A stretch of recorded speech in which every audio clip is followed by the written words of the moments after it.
আসসালামু আলাইকুম মারুফ, ওয়ালাইকুম আসসালাম ভাই। কেমন আছেন? জি আলহামদুলিল্লাহ ভালো। আপনি আচ্ছা, ভালো কি আছেন? করা হচ্ছে? এই তো পিএনআর কে। পিএনআর কি করছেন? আচ্ছা, প্র্যাকটিস করছেন তাই তো? জি আচ্ছা আচ্ছা। সো আপনি কি আমাদেরকে একটা বুকিং করে দেখাবেন? আপনি কোন জিডিএস এ প্র্যাকটিস করছেন অ্যাকচুয়ালি? গ্যালিলিও করছি আপাতত। গ্যালিলিও করছেন। আচ্ছা, এর আগে কোন জিডিএস শিখেছেন? এমইডিএস করেছি। অ্যামাডিউস করেছেন, ওকে ফাইন। সো আমাদের একটা পিএনআর ক্রিয়েশন করে বা আপনার হচ্ছে একটা বুকিং করে দেখাবেন মালয়েশিয়ান এয়ারলাইন্সে, ঢাকা থেকে কুয়ালালামপুর। সো আমরা চলে যাই। জি ইনশাআল্লাহ।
জি ভাইয়া, আমার পিএনআরটা ক্রিয়েট করা হয়েছে।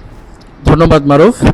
তাহলে আপনার গ্যালারিতে আপনার বুকিংটা কমপ্লিট হয়েছে আমি দেখতে পাচ্ছি। জি এভাবে আপনি তো এমআরইউসও আলহামদুলিল্লাহ বুকিং থেকে ইস্যু পর্যন্ত জানেন তাই তো? জি আলহামদুলিল্লাহ। ওকে, ধন্যবাদ মারুফ আপনাকে। Please Thank you. আপনি প্র্যাকটিসটা কন্টিনিউ করেন।